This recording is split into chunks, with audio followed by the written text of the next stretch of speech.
안녕하세요. 오늘 밤 책 읽어주는 다니입니다.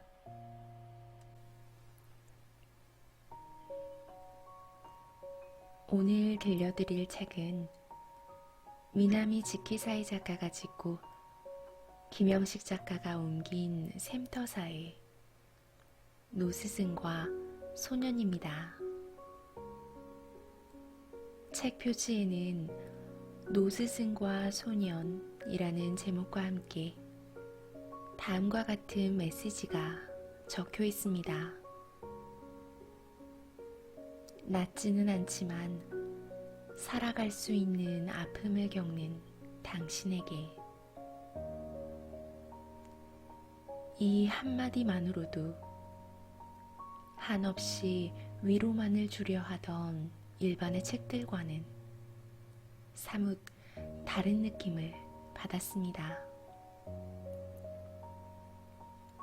작가 미나미 지키사이는 일본 와세다 대학에서 미술사학을 전공한 후 짧은 사회생활을 하다 출가했습니다. 오랜 수행 생활을 거쳐 지금은 후쿠이현에 있는 레이센지의 주지로 있으면서 TV 출연을 비롯한 강연과 저술 등으로 삶에 대한 여러 질문들과 답들을 소통하고 있다고 합니다. 이 책은 소년이 노스승을 찾아간 전야, 그리고 첫 번째 밤부터 7번째 밤까지, 그리고 마지막 후야에 이르는 총 9장으로 구성되어 있습니다. 그 안에서 소년은 끊임없이 노스승에게 질문을 던집니다. 고뇌를 하기도 하고 오랫동안 응어리진 질문들을 솔직하게 털어내고 노스승은 소년을 벗이라 부르며 조용히 답을 하는 것으로 내용은 짜여 있습니다. 처음 책을 접하고 느꼈던 생각은 어렵다 였습니다. 나는 누구인가? 존재란 무엇인가? 와 같은 어쩌면 죽을 때까지 과연 답을 찾을 수 있을까 싶은, 누구나 한 번쯤은 생각해 봤지만 쉽게 풀 수 없었던 의문들이 들어있었기 때문일 겁니다. 두 번째 읽었을 때 저는 소년이 어떠한 질문을 하고 싶어 했는지 알게 되었고, 세 번째 읽었을 때 비로소 노스승이 하는 이야기의 윤곽이 조금이나마 그려졌습니다. 당연하게도 삶에 정답은 없습니다. 노스승이 전하는 힘있지만 함축적인 대답들은 오히려 우리가 가진 의문들을 더 깊게 만들고 심오하게 만듭니다. 결국 답은 우리에게 있으니 그것을 찾아가는 방향으로 조금씩 안내해주는 셈인 것이죠. 다소 철학적인 책입니다. 그러나 읽으면 읽을수록 다양한 생각을 하게 해주는 무궁무진한 책이기에 따뜻한 차 한 잔과 오롯이 내가 나에게 조용히 말을 걸 수 있는 순간이 있다면 바로 그때 이 책을 추천해드려요. 그럼 오늘 밤 책 읽어주는 다니 시작합니다.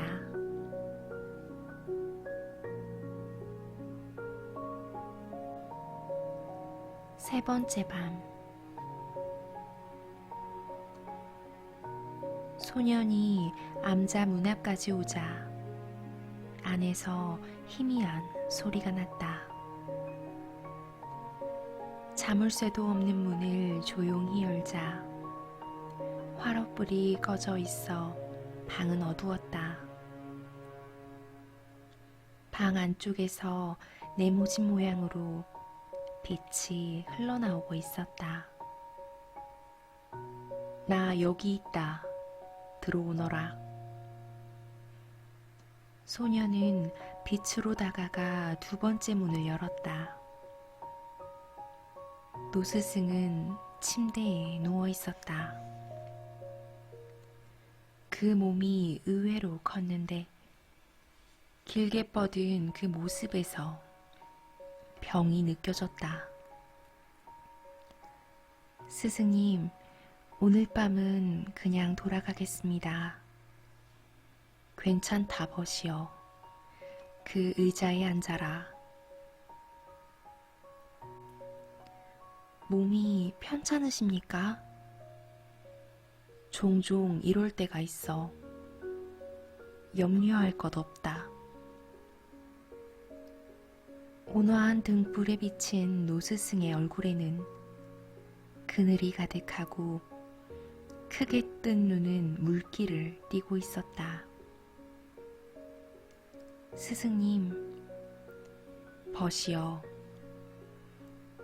소년이 말을 하기 시작하자 노스승이 가로막았다. 버시여, 너는 오늘 밤도 말하고 싶은 것이 있어 여기 왔다고 생각하고 있겠지? 네. 아니다. 너는 외로우니까 여기 온 것이다. 소녀는 대답하지 않았다. 너는 이 노인만이 자신의 마음을 알아준다고 생각하겠지. 그러나 아니란다. 하지만 스승님, 내가 아는 것은 너의 마음이 아니다. 너의 괴로움이다. 그러니 저는 스승님이야말로 저를 제일 잘 알아주시는 분이라고 생각합니다. 그것은 나와 상관없다. 내가 보고 있는 것은 네가 아니다. 그럼 스승님의 괴로움은 무엇입니까? 그것을 말해도 의미는 없다. 그렇지만 스승님, 의미가 있는지 없는지 판단하는 것은 접니다. 소녀는 용기를 내서 말을 내뱉었다. 스승은 이날 밤 처음으로 크게 온화한 미소를 지었다. 그래, 그렇지. 그렇다면 오늘 밤은 내 이야기를 해주마. 하지만 이야기를 들으며 나를 보지 마라. 전혀 의미가 없을 테니. 대신 어느 인간이 어떻게 괴로워하는지 보도록 해라. 스승은 몸을 약간 일으켜 베개에 기댔다. 어렸을 때, 아직 나에게 나의 기억이 없을 때 어떤 사건이 있었다. 나는 작은 개울가에 길을 걷고 있었어. 그런데 앞쪽에 어떤 노인이 길가에 앉아서 한 손을 개울 속에 넣고 있었다. 무엇을 하는지 다가가서 보니 대나무 상자에 갇혀 있는 쥐를 물에 담가서 죽이고 있었다. 아마 집에 있는 쌀 같은 것을 분탕질 했겠지. 노스승은 그 쥐가 보이는 듯 시선을 허공으로 향했다. 끼익끼익 하고 쥐는 무언가 찌르는 듯한 소리를 질러대며 작고 날카로운 발톱으로 상자를 긁어대고 있었다. 나는 노인의 큼직한 등 위에 우뚝 선 채로 단지 그 소리를 듣고 있었다. 그러자 기척을 느꼈는지 돌연 노인은 등 뒤로 나를 바라보았다. 그리고 내 눈을 쳐다보고 주름진 얼굴로 싱긋 웃었다. 그때 나의 어딘가가 갈라졌다. 그때까지 아무렇지도 않았던 세계의 무언가가 돌연 이지러졌고 깨졌다. 이미 쥐도 노인도 아무래도 상관없었다. 아니, 존재하지 않았다. 노 스승은 소년의 시선을 눈치채고 고개를 들었다. 그것보다는 그때 처음으로 나에게 내가 그리고 세계가 나타났다. 그 세계에는 어른이라는 타인이 있었다. 그는 누구인가? 이런 식으로 쥐를 죽일 수 있는 사람.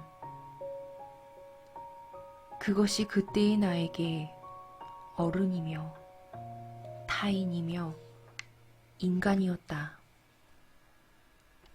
말로 표현하자면 말이지. 무서웠나요? 전혀 무섭다는 생각은 들지 않았다.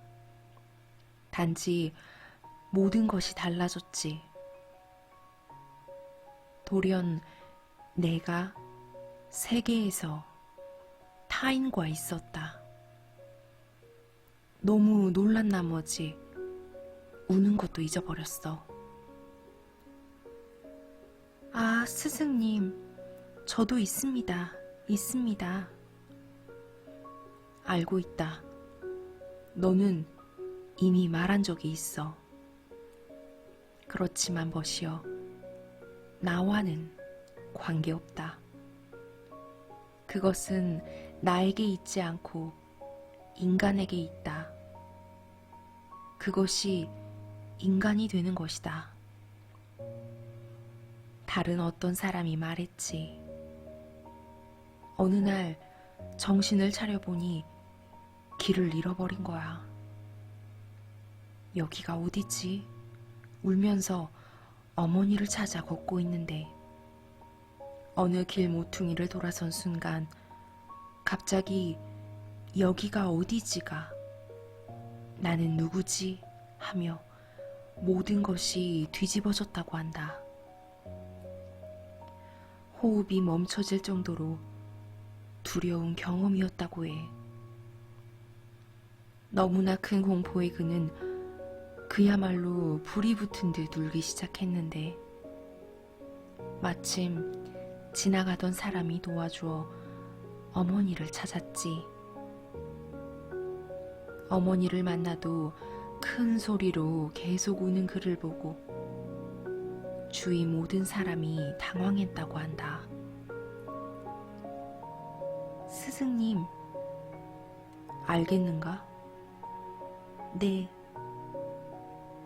어째서 아는가? 그것은 네가 인간이기 때문이다. 너는 그의 감정을 알지는 못한다. 인간이란 무엇입니까? 갈라진 것, 깨진 것이다. 무엇이 갈라지고 깨졌습니까? 사람은 그것을 찾으며 괴로워하지. 스승님도요? 그때의 일이 시작이었다. 지금도 찾고 계십니까? 찾고 있다. 노스승은 약간 목소리를 높여 말을 이어갔다. 단, 갈라진 것, 깨진 것을 찾는 것이 아니다.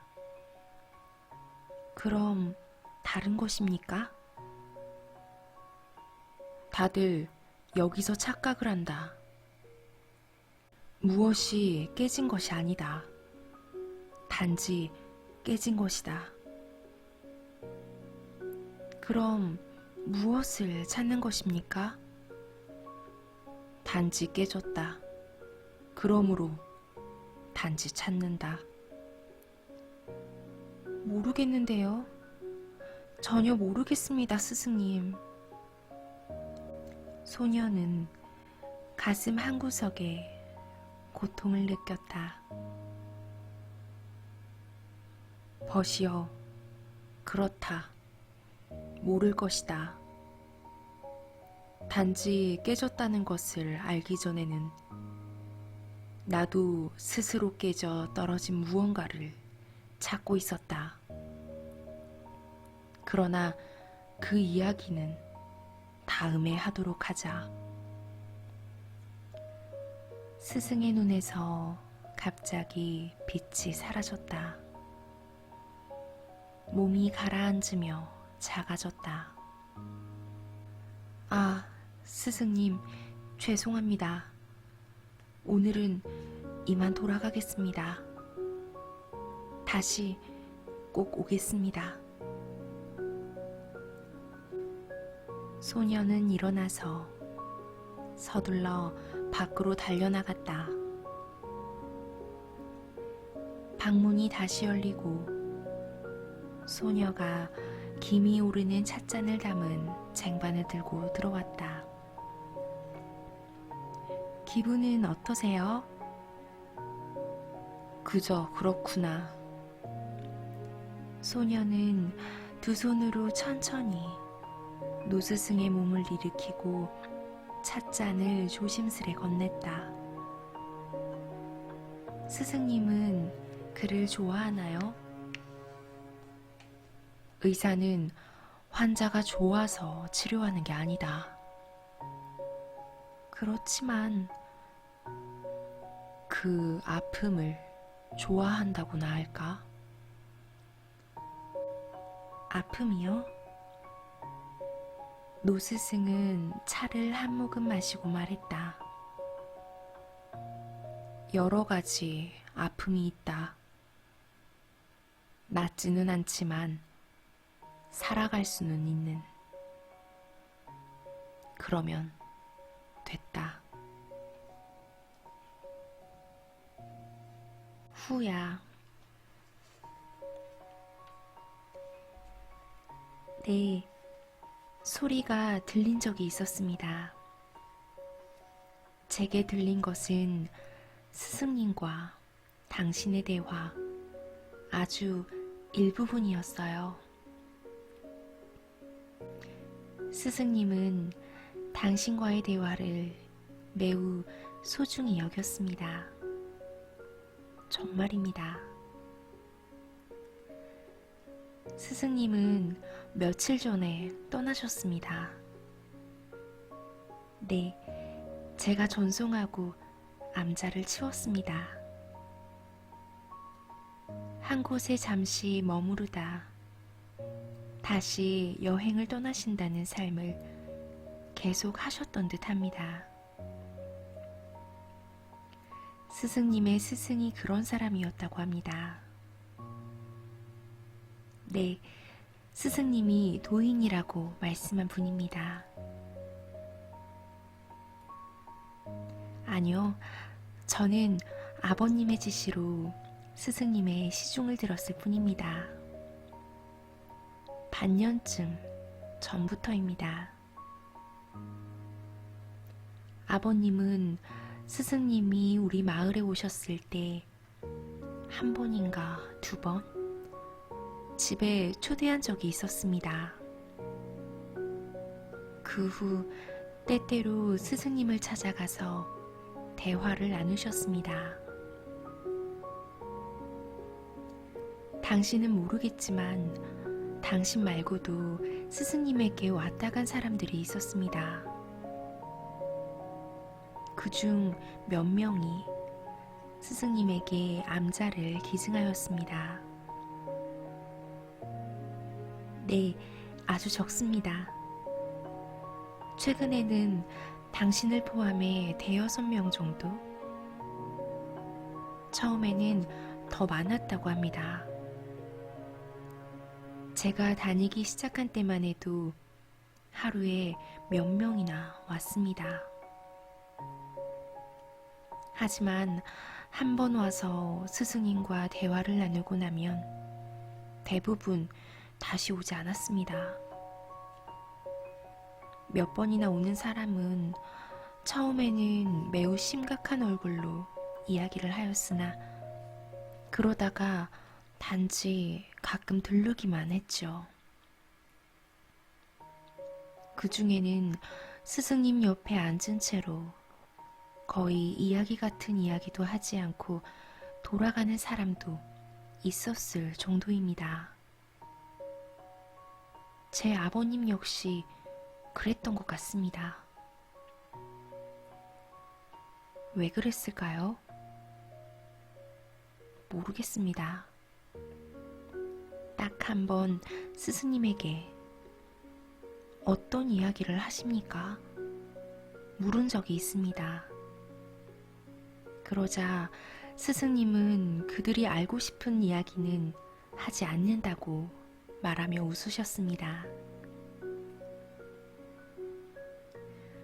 도인에 관해서는 별로 듣지 못했습니다. 스승님이 젊었을 때 자신과 당신이 비슷한 나이에 처음 만났다고 합니다. 아니요, 처음에는 동료 같은 사람들이 몇 명 있었던 듯 스승님도 그 중에 몇 명은 만났다고 합니다. 단지 스승님은 그 동료들 속에는 끼지 않았습니다. 언제였던가? 스승님은 찾아온 사람에게 이렇게 말씀하신 적이 있습니다.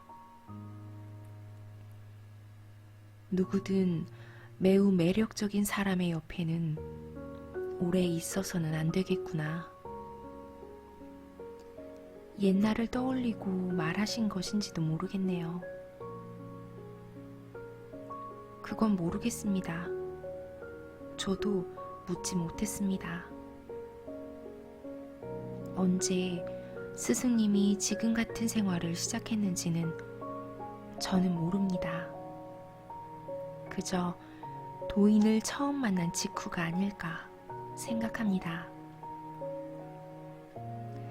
스승님이 두 번째로 도인을 만난 것은 꽤 세월이 지난 후였다고 합니다. 그때 그의 주위에는 동료라기보다는 제자 같은 사람들이 많이 있었다고 합니다. 최근에야 특히 당신이 찾아오게 된 후에 스승님은 제게도 여러 이야기를 해주시게 되었습니다. 네, 그것은 당신과 마찬가지겠죠. 알 수 없는 말뿐이었습니다. 그래도 잊히지 않습니다. 그렇죠. 이런 말을 들은 적이 있습니다. 이 세상에 단 하나밖에 없는 것은 그러므로 소중한 것인가? 그러므로 무의미한 것인가? 어느 쪽이라고 생각하나? 제가 대답하지 못하자 스승님은 한마디로 정리하셨습니다. 정말로 하나뿐이라면 무의미하지. 그리고 덧붙이셨죠. 그래도 그 하나가 나라면 무의미하다고는 생각할 수 없다. 그러니 사람은 괴로운 것이다.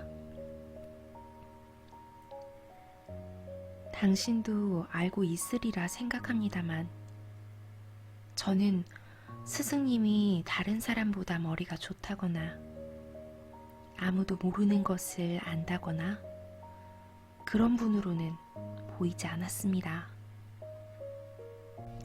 그보다는 남보다 훨씬 깊게 고민하고 고민한 경험을 매우 솔직히 말하는 분이라고 생각합니다.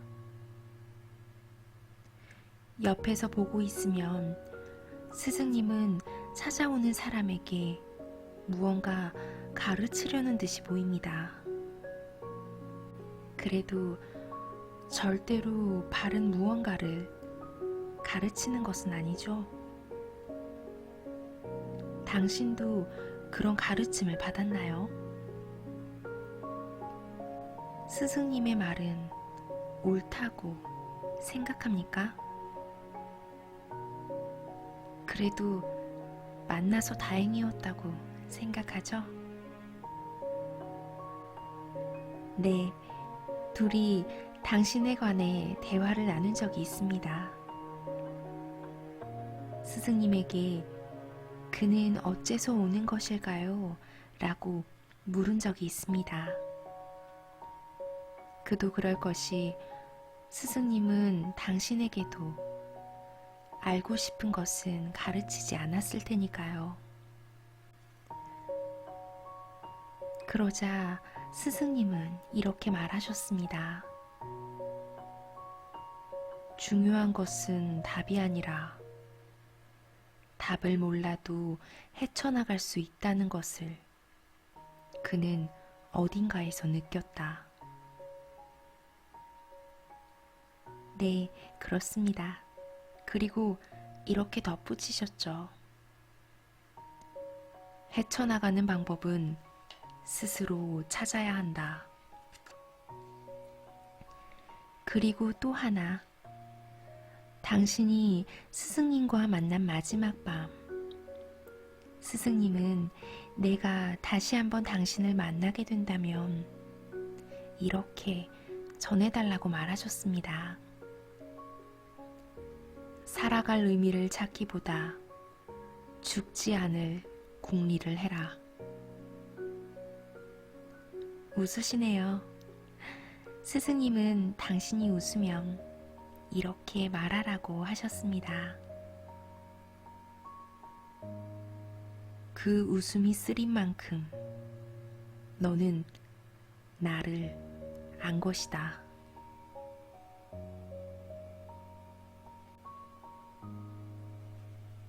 이 노스승에게 벗으로 불리는 소녀는 어쩌면 노스승의 과거일지도 모른다는 생각이 들었습니다.